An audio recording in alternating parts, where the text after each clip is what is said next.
DPO bobol rumah yang sudah berlari selama 9 bulan akhirnya ditangkap tim Pidum Samotekap 134 Satreskrim Polrestabes Palembang di kawasan Tanjung Barangan.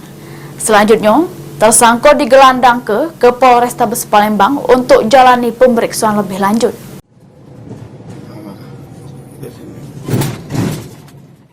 Pecah inilah detik-detik penangkapan tersangka bobol rumah yang masuk daftar pencarian wong DPO kurang lebih 9 bulan oleh tim Pidum Samotekap 134 Satreskrim Polrestabes Palembang di kawasan Tanjung Barangan Palembang.